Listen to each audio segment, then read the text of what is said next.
ছোটবেলা থেকেই আমি খুবই হেল্পফুল একটা ছেলে। বন্ধুদেরকে অনেক হেল্প করতাম তো বটেই, টুকটাক অনেক সমস্যার সহজ সমাধানও করে দিতাম। ধরেন টিফিন টাইমে রবিনের 5 টাকার আলু বার্গার খেতে ইচ্ছে করলো, কিন্তু ওর কাছে টাকা নেই, এখন কিভাবে খাবে? তখন আমি ওকে হেল্প করতাম। তবে ভাববেন না আমার নিজের পকেট থেকে 5 টাকা দিয়ে আমি ওর স্বভাব খারাপ করে দিব। আমি বরং ওকে সহজ সরল ও সুষ্ঠু সমাধান বলে দিতাম। সমাধানটা খুবই সিম্পল।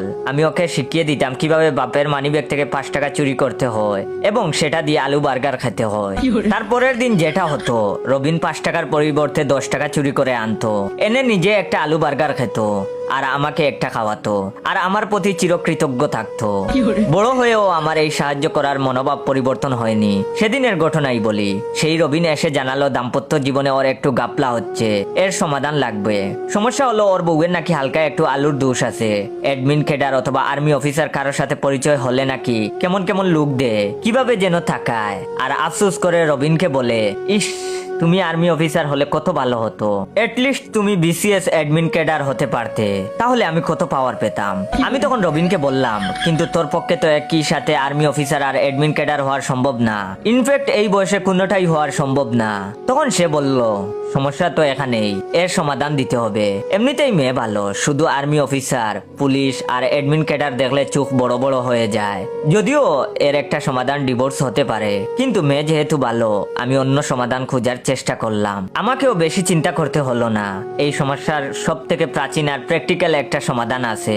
আমি রবিনকে বললাম, তুইও অন্য বাবিদের প্রশংসা করবি। তুই বলবি, দেখো ওই বাবিটা কত সুন্দর, গাল দুইটা কি সুন্দর সুন্দর গুল গুল, তোমার তো চাপা ভাঙ্গা, টিট ফর টেট। এতে কাজ হওয়ার কথা, কিন্তু কয়েকদিন পর রবিন জানালো কাজ হয়নি, বরং গুল গুল গাল বানানোর জন্য নাকি ওর বউ 5 বেলা হরলিক্স খাওয়া শুরু করেছে আর ফুলে পেঁপে হাঁটি হয়ে উঠেছে, এবং রবিনকে দেখি দিন দিন শুকিয়ে যাচ্ছে।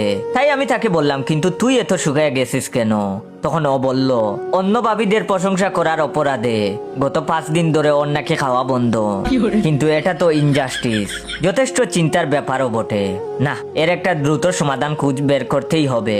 আমার কারণে বন্ধুর খাওয়া বন্ধ, এটা আমি কিছুতেই মেনে নিতে পারবো না। ব্যাপারটা এখন আমার লায়াবিলিটি। আমি তখন রবিনকে জিজ্ঞেস করলাম, তুই কোন বাবির প্রশংসা করছিলি? তখন সে বলল, প্রভা বাবির। আমি তখন বললাম, ওহ তাহলে ঠিকই তো আছে। প্রভা বাবির প্রশংসা করলে তোর বউ কেন? যে কারো বউই তো রেগে যাবে। তোর উচিত ছিল বিপাশা বাবির প্রশংসা করা, অথবা ঈশিতা বাবির। বন্ধু তখন আফসোস করে বলল, যা হওয়ার তা তো হয়েই গেছে, এখন কি করব? এখন কি বউয়ের সামনে প্রভা বাবির বদনাম করব? আমি তখন বাবার জন্য 5 মিনিট সময় নিলাম। মাথা মুটা রবিনকে বলতে ইচ্ছে করছিল, ওরে গাদা, মেয়েরা আরেক মেয়ের প্রশংসা তো সহ্য করতে পারেই না, বদনাম